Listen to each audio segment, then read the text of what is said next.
We could be arrested, she said, kissing my temple, but let's be scandalous together. When the war came, it didn't knock. It barged in, uninvited and unforgiving, like my husband Frank. He left for France in 1940, but truth be told, he'd left me long before that. I was 37, worn thin from years of thankless marriage, a house that echoed with silence, and money that vanished faster than the joy in our wedding photos. The war just made it official.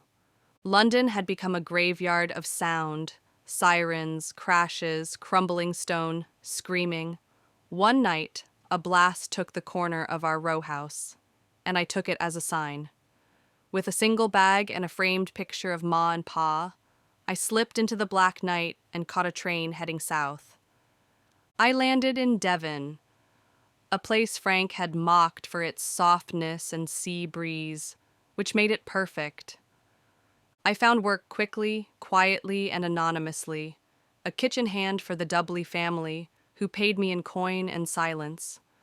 I scrubbed their pans and floors, boiled their turnips, peeled their onions, and when the war tightened its fist around their larder, I was tasked with walking to the village shop to stretch the ration books, and, discreetly, to buy eggs and butter on the black market.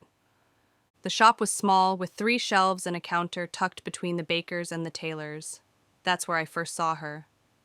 "Mind your elbows," she said, not unkindly, as I bumped a jar of pickled beets. I looked up. She had sharp eyes, gray like sea storms, and a wild strand of silver hair escaping her bun. She wore men's trousers, a wool vest, and had flour on her hands. "Sorry," I murmured. "You're new," she said, as if reading a sign pinned to my chest. "No one in this village bumps into anything, not unless they're hiding something." I swallowed hard. She handed me the beets. "Name's Edith. Most call me Pen." "June," I replied, "just June." "Well, just June," she said with a smirk. "I make candles, soaps, and sometimes sloe gin. If you ever tire of boiling carrots for Lady Doubly, you know where to find me." And I did, again and again.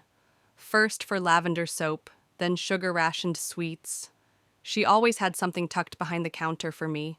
Pen was blunt, whip-smart, and warm in ways Frank had never been. Her cottage sat at the edge of town, wrapped in ivy and buzzing with bees. Her garden was a blur of color and scent, rosemary, chamomile, and great lavender bushes that tumbled over the stone path in soft purple waves. One day, she plucked a sprig of lavender and crushed it gently between her fingers. "Calms the nerves, keeps away moths and men," she said, smiling.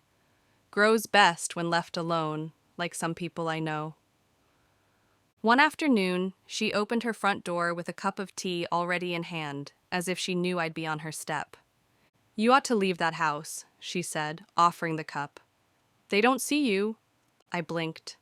"And go where?" "Here," she said, "spare room. Please help me with the candles. Stay as long as you like."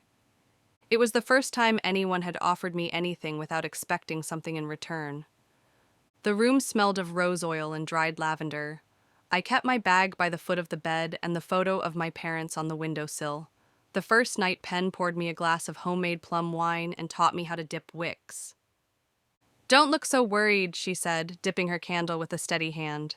"No one bites here, not unless asked politely." Over the weeks, we grew into each other. She softened around me like butter in the sun, and I stopped jumping when a car backfired. We moved around one another with a quiet ease, speaking in gestures and half smiles.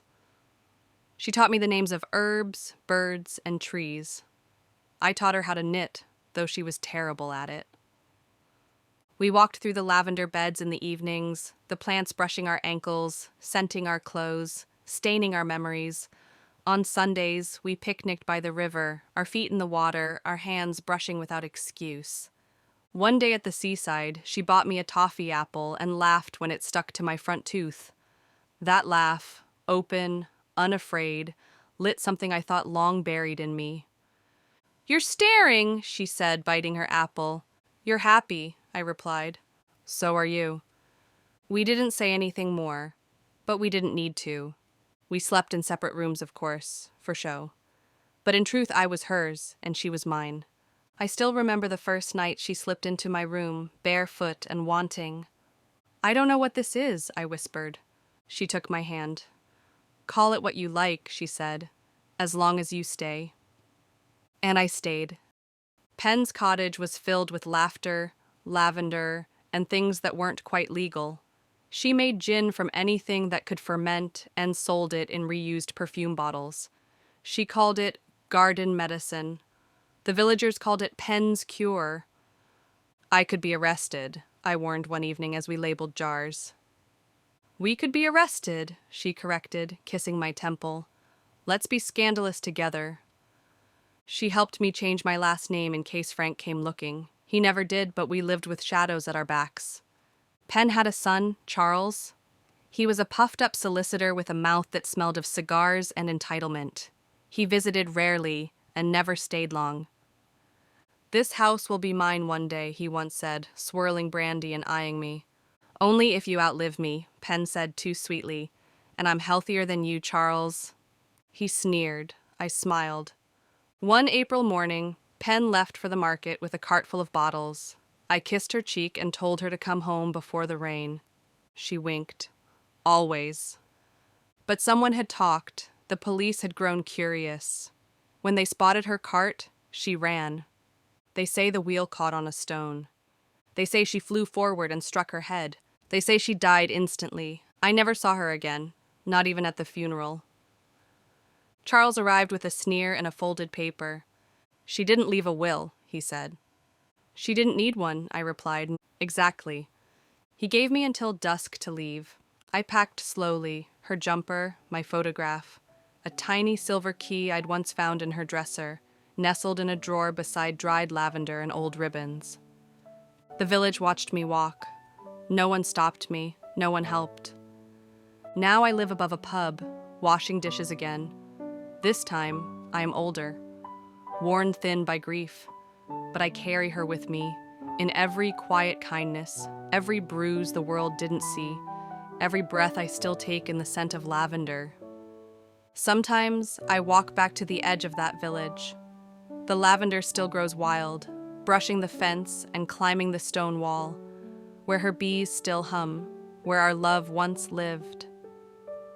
I kneel beside the gate and whisper stories into the wind. We could have been arrested for the gin, the names we stole, the way we loved each other. But I'd choose it all again, especially my pen. Thank you for joining me for A Forbidden Love, Where the Wild Lavender Grows. A story of second chances, stolen names, and a love that bloomed quietly between the cracks of war and expectation. If this tale stayed with you, there are more like it. Quiet stories, unlikely ones, timeless ones. Feel free to subscribe if you'd like to hear the next. Until next time, I'm Anna, and I believe the best love stories are the ones we dare to tell.